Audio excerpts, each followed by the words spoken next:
Belakangan ini, pedofilia menjadi perhatian serius masyarakat. Aparat kepolisian Polres Batang mengamankan seorang pria yang tertangkap basah mencabuli dua anak di bawah umur di sebuah gubuk. Kasus pelecehan terhadap 17 anak di Jambi oleh seorang wanita muda. Telah berhasil menangkap seorang pelaku, Polda DIY berhasil menangkap 7 pelaku lainnya dan seluruhnya telah ditetapkan sebagai tersangka kasus pedofilia dan konten pornografi anak. Kekerasan seksual terhadap anak di Palembang dengan jumlah korban mencapai 18 orang anak berhasil ditangkap. Pelaku mengaku sudah 2 tahun mencabuli anak dari umur 5 sampai 8 tahun. Pelaku pelecehan seksual 17 anak di Jambi berinisial NT memaksa 2 anak laki-laki berhubungan badan dengannya. Kepolisian Resort Kota Tangerang, Banten membongkar kasus pedofilia dengan korban sebanyak 25 orang. Siswi sekolah dasar di Kota Bekasi, Jawa Barat menjadi korban pelecehan seksual yang diduga dilakukan wali kelasnya. Kepala sekolah dan guru agama yang terlibat dalam kasus pencabulan siswi madrasah di Wonogiri langsung ditahan di Mapolres Wonogiri.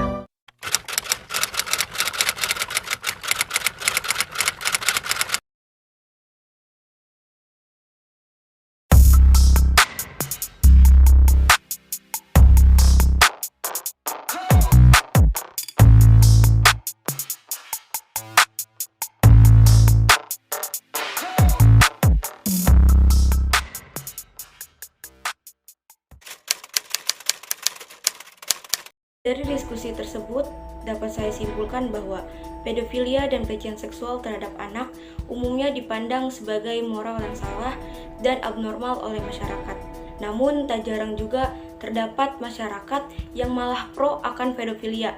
Contohnya, dapat kita lihat dari kasus pernikahan kakek-kakek umur 69 tahun dengan perempuan di bawah umur, di mana respon dari keluarga perempuan tersebut malah mendukung adanya pernikahan beda umur tersebut. Masyarakat masih seringkali berpikir bahwa perbedaan umur yang sangat jauh antara laki-laki dan perempuan atau perempuan dengan laki-laki dalam suatu hubungan bukanlah hal yang penting. Banyak dari mereka menganggap umur hanyalah angka. Padahal tanpa mereka sadari, salah satu ciri dari pedofilia adalah adanya ketertarikan secara seksual terhadap anak kecil khususnya atau anak yang umurnya jauh dari pelaku. Pedofilia sendiri dapat saya simpulkan suatu gangguan kejiwaan pada seseorang dalam melakukan tindakan, yakni dengan menjadikan anak-anak sebagai instrumen untuk sasaran dari tindakan tersebut. Umumnya, bentuk tindakan dari seorang pedofilia dapat berupa pelampiasan nafsu seksualnya. Menurut saya, kebiri merupakan salah satu contoh sanksi yang pantas diberikan kepada para pelaku pedofilia, karena dari tindakan tersebut dapat merusak kesehatan anak yang menjadi korban, baik kesehatan secara fisiknya maupun psikisnya. Banyak sekali anak-anak yang menjadi korban dari pelecehan yang dilakukan oleh seorang pedofilia kini mengalami trauma. Bahkan tak jarang juga dari mereka terancam akan diangkat rahimnya karena mengalami kerusakan yang parah akibat perilaku pelecehan yang didapatkan. Sudah sepatutnya pihak kepolisian dan lembaga perlindungan anak lebih meningkatkan kualitas pengawasannya terhadap pelaku-pelaku pedofilia yang sampai saat ini masih sering terjadi di Indonesia. Kasus pedofilia ini dapat saya kaitkan dengan teori politik kekuasaan. Teori kekuasaan sendiri ialah suatu kemampuan yang dimiliki oleh seorang individu atau kelompok untuk mempengaruhi orang lain. Hal tersebut dapat saya kaitkan dengan kasus pedofilia karena adanya dominasi dari pelaku pedofilia yang akhirnya mampu memberikan pengaruh terhadap korbannya. Salah satu sumber kekuasaan bisa saja berasal dari jabatan yang sedang dipangku. Hal ini dapat saya buktikan dengan banyaknya pelaku pelecehan seksual terhadap anak yang dilakukan oleh seseorang yang memiliki profesi sebagai tenaga pendidik, misalkan guru ataupun kepala sekolah. Ini dapat dijadikan sebagai bukti bahwa adanya kekuasaan yang berasal dari jabatannya dapat digunakan sebagai ancaman dalam memberikan pengaruh terhadap korban agar pelaku dapat mencapai tujuannya, yakni melampiaskan nafsunya terhadap anak-anak kecil. Salah satu cara yang biasanya digunakan oleh pemilik kekuasaan tersebut atau pelaku ialah melakukan manipulasi. Biasanya dengan menjanjikan korban akan mendapatkan nilai yang tinggi ataupun dengan ancaman tidak naik kelas atau lainnya.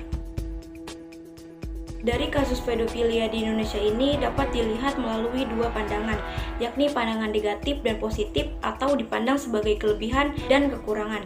Dalam pandangan negatif, sudah jelas perilaku pelecehan seksual terhadap anak yang dilakukan oleh seorang pedofilia merupakan suatu tindakan yang sangat negatif karena dapat merusak masa depan dari anak yang menjadi korban. Namun, jika kita lihat dari pandangan positif, kasus ini dapat dianggap sebagai suatu gebrakan untuk para penegak hukum agar lebih waspada dan meningkatkan kualitas kerjanya. Dari kasus ini dapat dijadikan sebagai bahan evaluasi oleh pihak kepolisian dan perlindungan anak untuk kedepannya mampu memberikan hukuman yang dapat membuat para pelaku pedofilia tersebut jera. Karena pada kenyataannya, walaupun pihak berwajib sudah banyak sekali menangkap para pelaku pedofilia, namun hukuman yang dijatuhkan kepada para pelaku masih belum memberikan efek jera, hingga hal tersebut membuat para pelaku pedofilia lainnya tidak memiliki rasa takut akan hukum dan semakin gencar melakukan aksinya, hingga akhirnya kejahatan seksual ini masih sering terjadi di Indonesia.